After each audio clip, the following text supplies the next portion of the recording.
My name is Brian Wolf, and I was in Iraq from April 2003 to December 2003.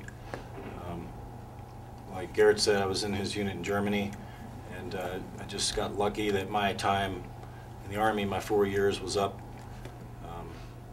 in December of 2003, and the stop loss had been lifted for a couple of months, so I was allowed to come back.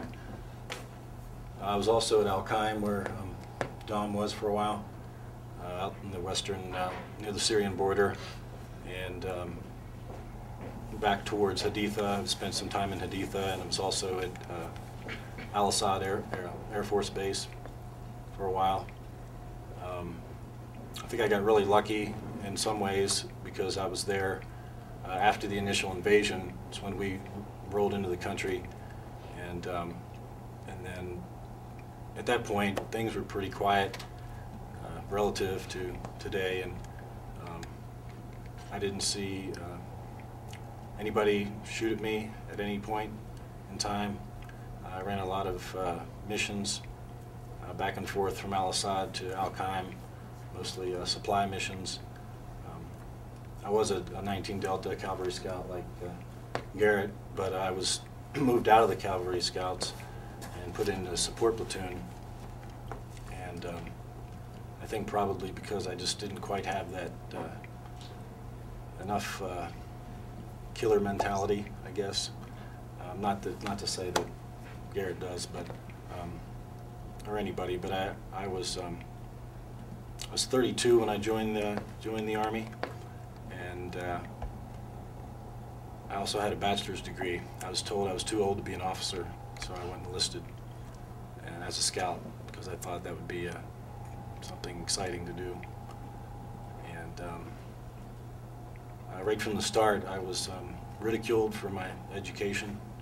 My drill sergeant pointed it out, like the first day of introductions and basic training. Oh, you've got college. I got some college too, and you know, he made fun of it, and I was demoted the first time before I ever got out of basic training to an E3. With a bachelor's degree, they allowed me to start as an E4, and so I reached my first unit in Germany as an E3, and I was pretty soon demoted to an E2, and it took me about 8 months to earn back my E3 again, and then my E4 again, and actually I was demoted again before I left Germany, the third time, and then the fourth time I was demoted was in Iraq for not inspecting a cable, a crane cable, was the reason they gave me that time. One of them even came to my room in the barracks one night.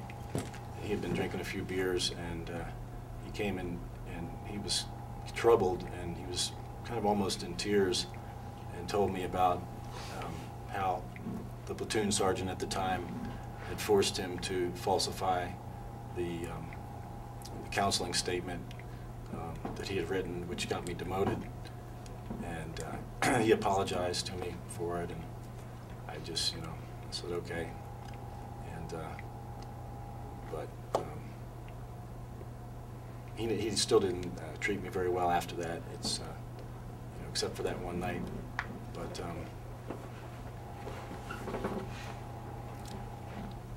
so I guess I don't have much to say about what happened in Iraq, because I didn't see very much violence, other than detainees being mistreated in sort of general ways, like being kept up all night,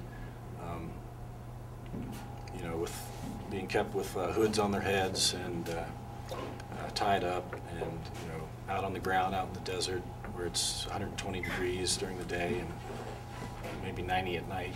And yeah, most of the things I could attest to would be just the general treatment of soldiers in the Army. And, so if you had any questions about that, I could try and answer something. I think what I saw, especially in Brian's case, is if you don't sing the tune, if you don't, you know, if you're not dressed right, dress, if you're not exactly the person that the Army wants you to be, they have a way of punishing you.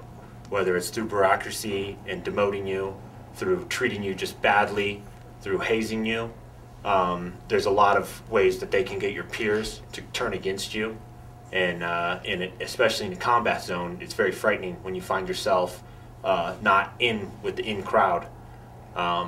So it's very difficult to not do what that mechanism is designed to make you do, and that's to kill Iraqi people. And I think it's very effective, and especially once you get there and you're in combat and you're put in that situation. And a lot of times, you know, the guys that I served with, they were professional soldiers. Most of them, they all wanted to go there. They all wanted to do the right thing. They all wanted to help the Iraqi people. They all wanted to defend America. And we end up in this situation where we don't want to roll out the gate on another mission. We'd rather just stay in our hooch, play some PlayStation, you know, read a magazine, read a book, get some Z's. But it's almost, you're more afraid to go against that mechanism, to go against that machine, to go against your peers, and just get your uniform on and go out the gate without saying anything about it. And then you just find yourself in this situation where you're being shot at, and you don't know what not to do. You can't just not shoot back. So now you're killing the Iraqi people. The first day I got to my IVAW, my forward operating base in Iraq, it's in Bakuba, which is in Diyala province. When I was there, not many people knew where it was. Now a lot of people know where the Diyala province is, because that's where the major awakening council and a lot of the strife is going on. I went to the bathroom. We had this stall. It was about, I don't know, it was about 8 meters long, pretty narrow. We had a bench and we had 5 holes, and we had half cut gallon oil barrels down there, and we just sat on one of the holes and went to the bathroom. And it was so narrow that you had to basically squeeze by somebody's knees just to sit down at one of the holes. And written on the wall right in front of me was somebody's idea of a joke. And it was my first day in Bakuba. And they do it differently now in Vietnam. Now whole divisions are going in and replacing divisions. So there's a period of time where both divisions are in the same spot at the same time, and you're doing right seat rides and learning your sector and learning as much as you can from these other soldiers who've been there for a year. And in Vietnam, divisions stayed in Vietnam, and individual guys would come in. Once their year was out, they were gone. So this new guy would come in and he'd join a bunch of new guys that he doesn't know, and he'd continue on where other guys were leaving.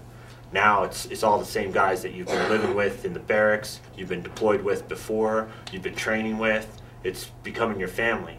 And here I am, the outgoing unit that's been there for a year. One of them wrote this joke on the wall, and it said, "Why do Iraqi people smell so bad?" And the punchline was, "So blind people can hate them too." And that's when I started realizing that, you know, there's a risk. The longer I stay here, the more closed-minded I'm going to become, the more hateful I'm going to become from these people who I'm told that I'm giving democracy to, but in reality they see me as an occupier and invader are trying to kill me. And it just turns out that you're on the red team and they're on the blue team, and you're stuck in the same place, and they don't want you there. You might not want to be there, but you're forced there to kill each other. And you know, it's a very difficult situation. I'm sure you guys have stories about maybe the dehumanization of the Iraqi people. Yeah.